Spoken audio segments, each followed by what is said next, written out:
Peter King was on NBC Sports Pro Football Talk. This is what Pro Football Talk's Peter King thinks the Browns should do regarding Baker Mayfield. And keep in mind, Peter King is a guy who has seen and been around the NFL for a long time. Here's Peter King on Baker Mayfield. A lot of fans in Cleveland want to be done with it and everything, which is the emotional part of your brain speaking. And I'll tell you why, in my opinion, unless Baker Mayfield, does one of these things and said, no, I am not coming back. Get me out of here. Get me out of here. I would absolutely unequivocally not get rid of him right now. His value is at its nadir.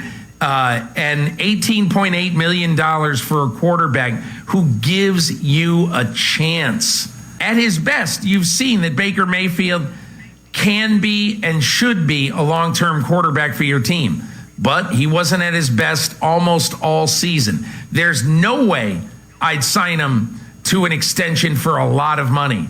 There is a way that I would meet him in March after everything is settled down and say, listen, we would really like to have a total win-win scenario for 2022.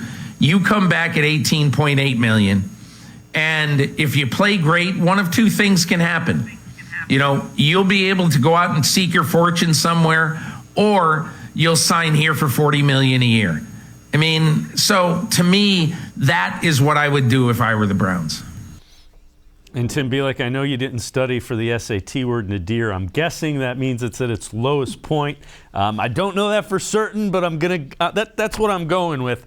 But Peter King makes a valid point. The more I hear Peter King, the more I think. And the other thing is what's the alternative? You always have to look at, what's the option at quarterback? Exactly. And that's what I think gets lost in the conversation of, moving on from Baker Mayfield. You can't just move on from him for the sake of moving on from him, because if you do, maybe you strike out on all your options and the best you have is, say, a second round pick or a third round pick this year as a rookie quarterback, which is even worse than an injured Baker Mayfield with a team that has the talent to compete potentially for a Super Bowl for the next couple of seasons. I was tweeting with somebody else about this on Monday night. There's a difference, I think, between being a bad quarterback and being a quarterback who's playing bad football. And I think Baker, with the shoulder and all the injuries, especially after the Arizona game, I think he's in column B, where he just hasn't played well, but he's still got talent. There's no question about it. We've seen the talent. It's not like he forgot how to play football just because he injured his shoulder.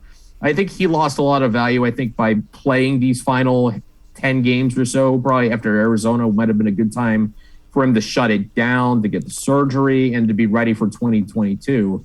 And playing these games while injured and not 100%, it's hurt him. And it's clearly hurt his value to where he's going to have to rebound in 2022. And for the Browns, if you're going to move on from him, you got to have a plan, and you got to know for a fact that you're getting somebody that's better than him. And I know Kirk Cousins' name's come up.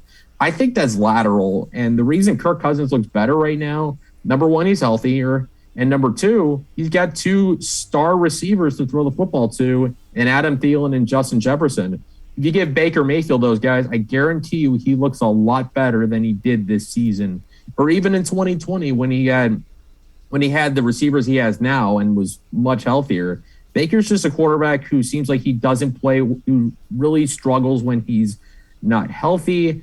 And even also looking at Twitter, Sam Monson brought up a good point from Pro Football Focus. Brought up a good point is when things are going well, Baker, he plays well.